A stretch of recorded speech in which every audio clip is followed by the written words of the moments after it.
नमस्कार दोस्तों, मैं नरेंद्र आपका हमारे YouTube चैनल व्यूअर ट्यूटर्स पे स्वागत करता हूँ।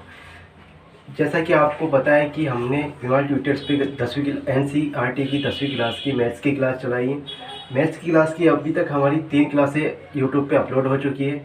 हमने एक पहली क्लास में रियल नंबर्स शुरू होने से पहले ये बातें की कि रियल नंबर्स जानने से पहले हमें क्या क्या चीज़ें की आवश्यकता होती है, उन्हें समझना चाहिए, उन पे बातें की।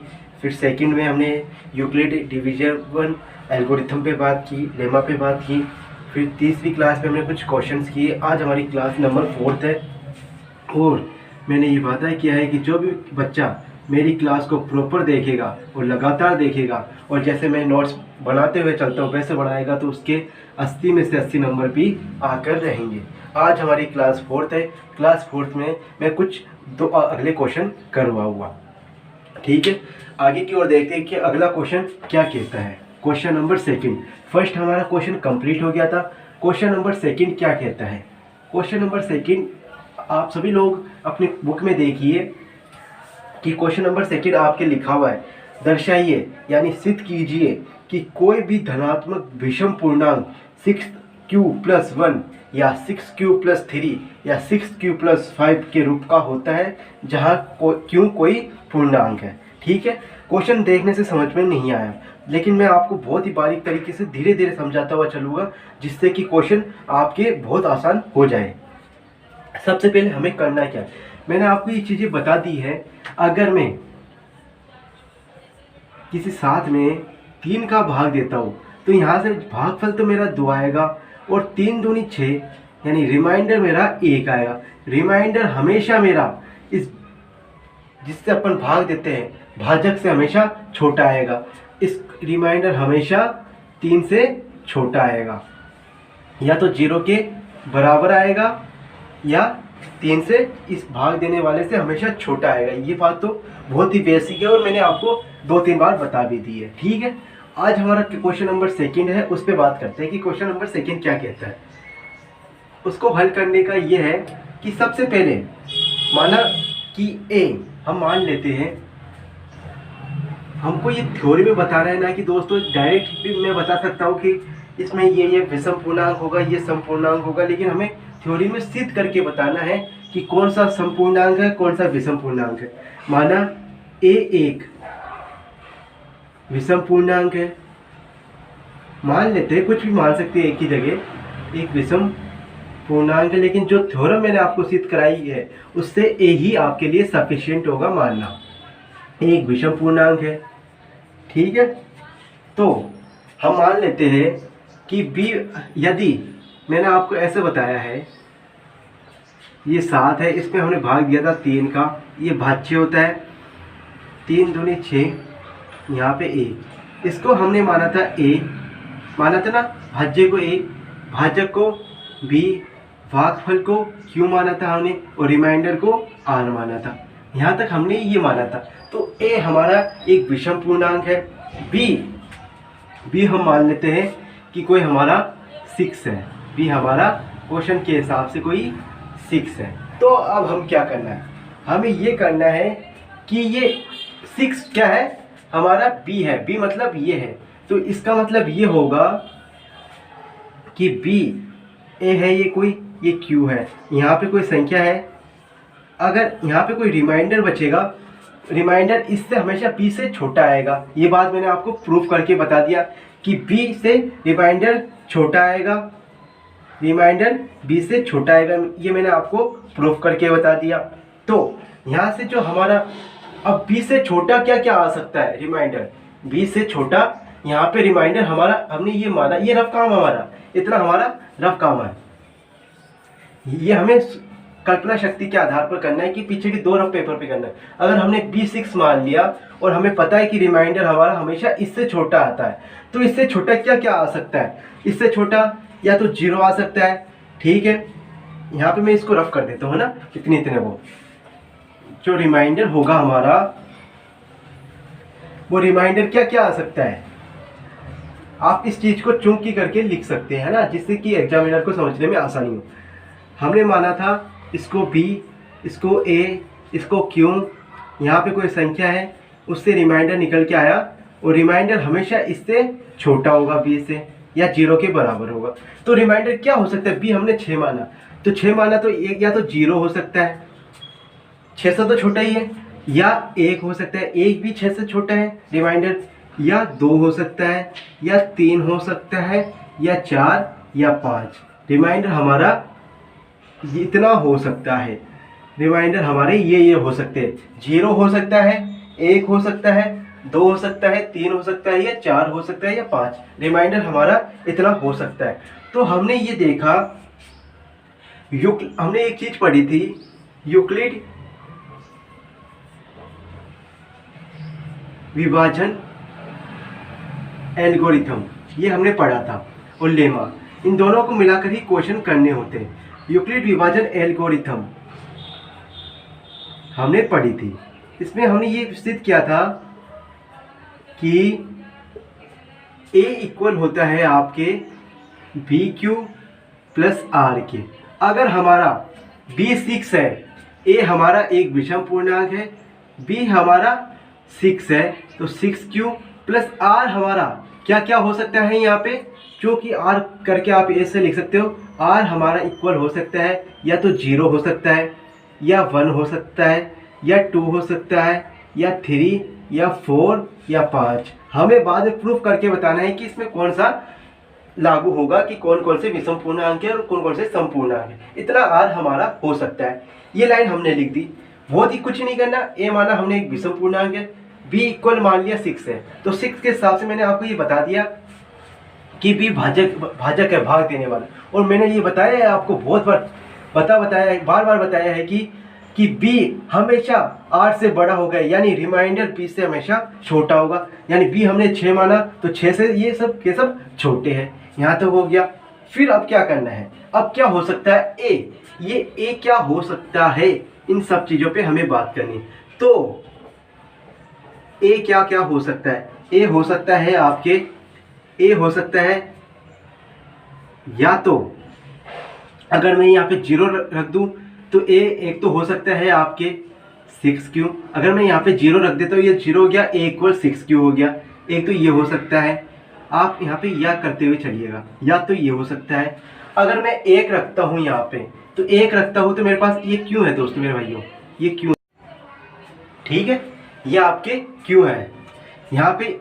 या तो ये 6A हो सकता है। अगर मैं 1 मानूँ, यहाँ पे 1 मानता हूँ तो मेरा ये हो सकता है ना 6Q प्लस 1, मेरा ये हो सकता है। अगर मैं 2 मानूँ, या तो ये हो सकता है, या अगर 2 मानूँ तो क्या हो सकता है मेरा 6Q प्लस 2 हो सकता है। अगर मैं 3 मानता हूँ तो क्या हो सकता है मेरा 6Q प्लस 3, या अगर मैं 4 मानूँ तो क्या हो सकता है मेरा 6Q प्लस 4। अगर या मैं 5 मानूँ तो क्या हो सकता है मेरा 6Q, 5 यहाँ पे मान लिया तो ये हो सकता है 6Q प्लस 5। ये हमारे A के मान हो सकते हैं, इतने हमारे A के मान हो सकते हैं, इतने हमारे A के मान हो सकते हैं। अब हमें क्वेश्चन में ये बताना है कि आपके धनात्मक विषम पूर्णांक 6Q plus 1, 6Q plus 3, 6Q plus 5 के रूप के होते हैं। ये आपको प्रूफ करके बताना है। अब देखो मेरे भाइयों, अब आप देखो, अगर A एक विषम पूर्णांक है, अगर मेरा A एक विषम पूर्णांक है, मैंने माना है, तो अगर यहां से ध्यान से देखो, यहाँ पे ध्यान से देखो, अगर A मेरा एक विषम पूर्णांक है, मैंने माना भी है ऊपर, A एक मेरा विषम पूर्णांक है,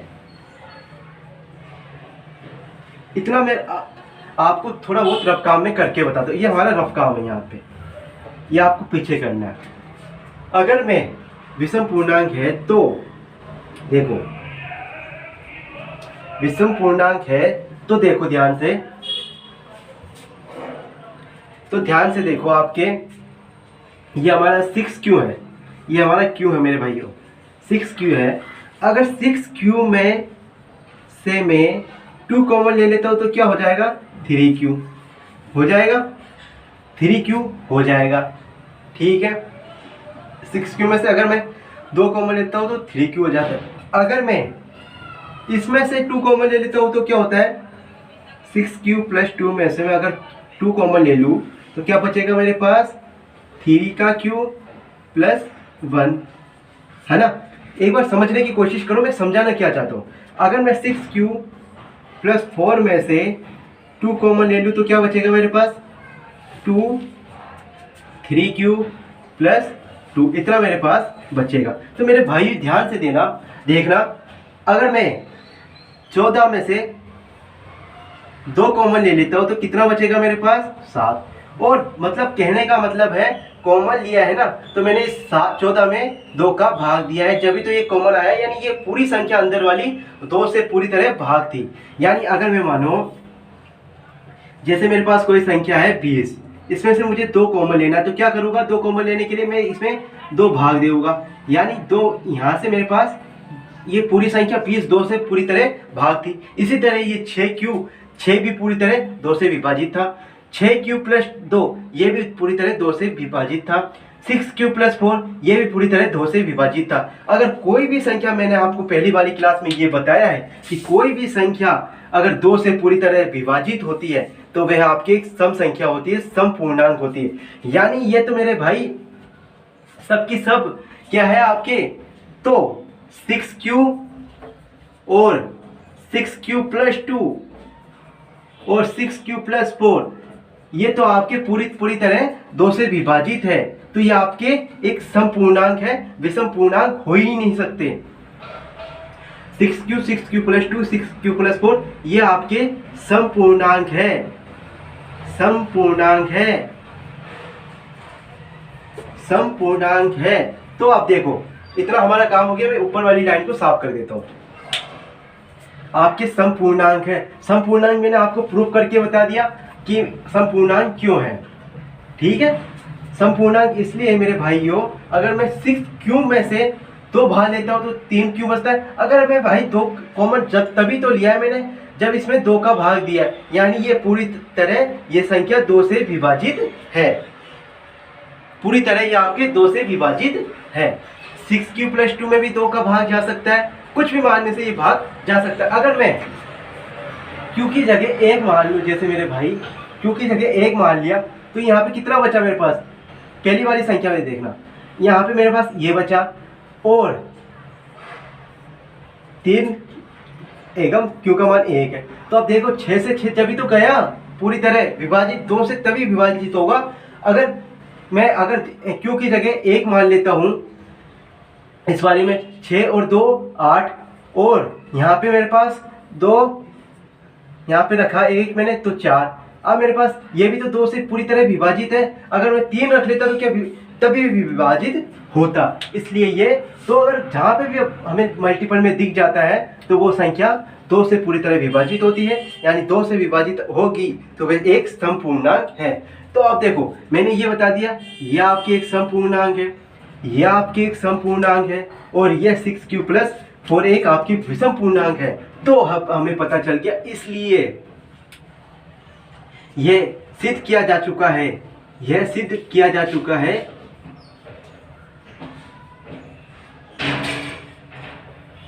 यह सिद्ध किया जा चुका है कि 6 प्लस 1 या 6 प्लस 3 या 6 प्लस 5 ये हमारे विषम पूर्णांक है।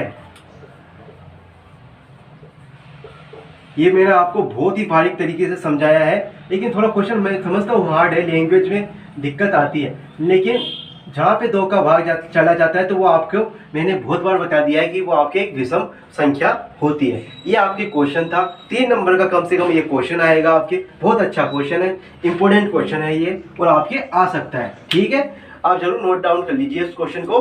अब इसके बाद अगले क्वेश्चन पे चलते हैं कि अगला क्वेश्चन हमारा क्या कहता है, ठीक है।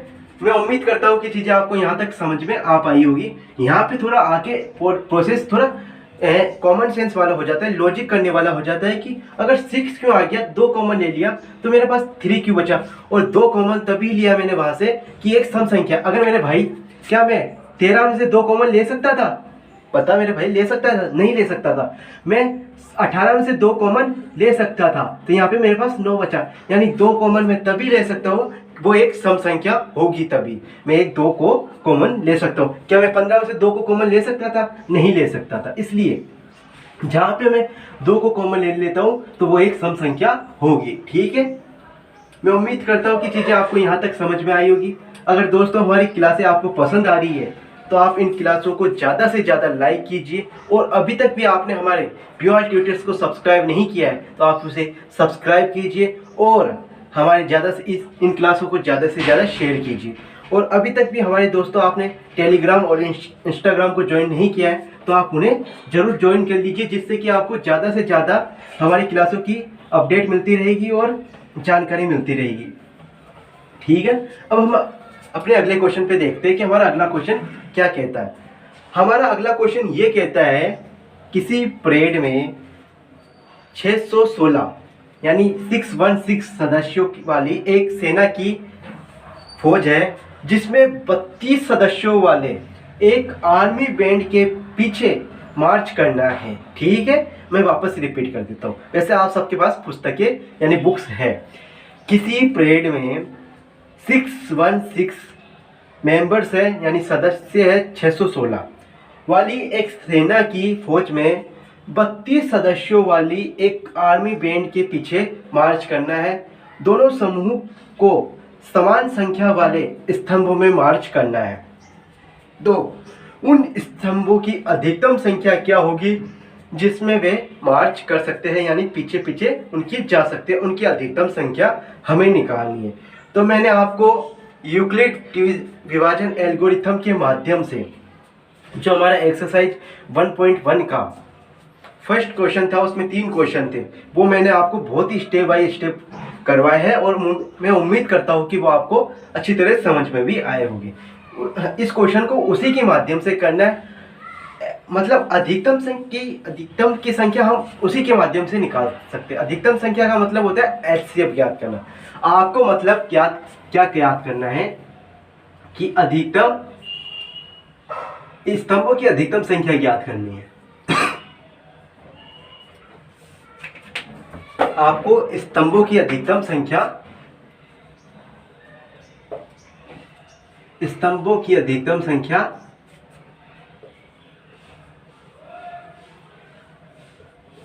क्वेश्चन नंबर 3 की अधिकतम संख्या ज्ञात करनी है। अधिकतम संख्या का मतलब हाईएस्ट कॉमन फैक्टर एचसीएफ ज्ञात करना है। आपको क्या ज्ञात करना है? एचसीएफ यानी मेस्ट है। किन किन का ज्ञात करना है?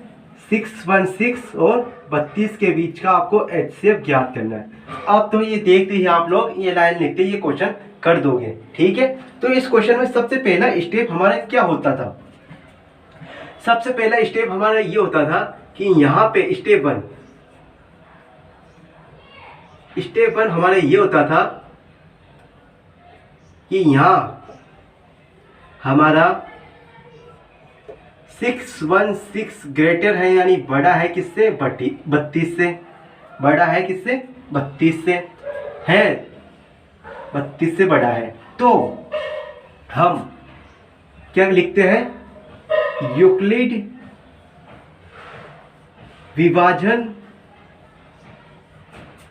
विभाजन। ये क्वेश्चन तो मैंने आपको बहुत ही अच्छा समझा दिया है, जिससे कि आपको कोई दिक्कत ही नहीं होगी। ये क्वेश्चन तो अब ये लाइन लिखते ही हर बच्चा कर देगा। फिर भी मैं रिवाइज के लिए आपको ये क्वेश्चन वापस करवा देता हूँ। हम यूक्लिड विभाजन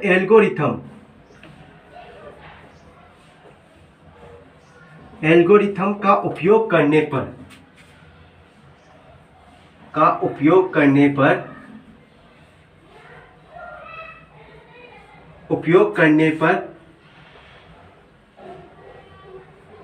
निम्न प्राप्त करते हैं।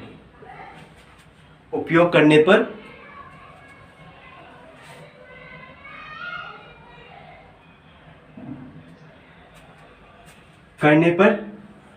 निम्न प्राप्त करते हैं।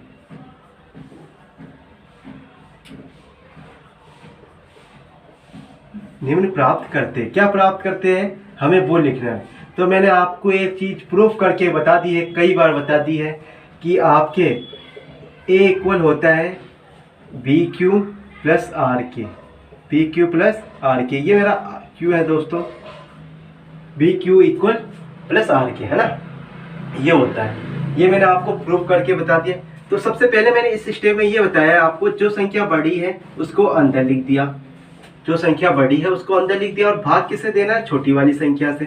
तो अब मुझे पता चल गया कि 32 एकम 32, यहाँ से मेरे पास कितना बच गया, 11 से अगर 2 गया मेरा तो कितना बचा, 9, और 5 में से 3 गए तो 2, 29 हमारा यहाँ से बच गया। 6 यहाँ पे अभी भी है, तो अब कितनी बार जाएगा, लगभग 9 पे करूँ तो 9 दूनी 18, 1 9 तिया 27 और 28, लगभग 9 बार जाएगा, यानी 9 बार गया, 9 दूनी 18, 1 9 तिया 27 और 1 28। यहाँ से मेरे पास क्या रिमाइंडर रह गया, 8, यहाँ पे मेरे पास रिमाइंडर 8 रह गया, यानी रिमाइंडर 0 के इक्वल नहीं आया। तो मुझे यहाँ पे लिखना क्या है, ए क्या है मेरा, यहाँ पे 616, बी कितना है 32, और क्यू क्या है हमारा ये 19, और रिमाइंडर कितना है 8। ये मैंने आपको यहाँ पे लिख के बता दिया, रिमाइंडर मेरा 8 है। अब देखो वापस इसको मैं रहने देता हूँ। स्टेप सेकंड में हमें क्या करना है, स्टेप सेकंड में मैंने आपको बता दिया है, क्योंकि रिमाइंडर यानी शेषफल, क्योंकि शेषफल 8 नॉट इक्वल टू 0 यानी 0 के इक्वल नहीं है, इसलिए हम पुनः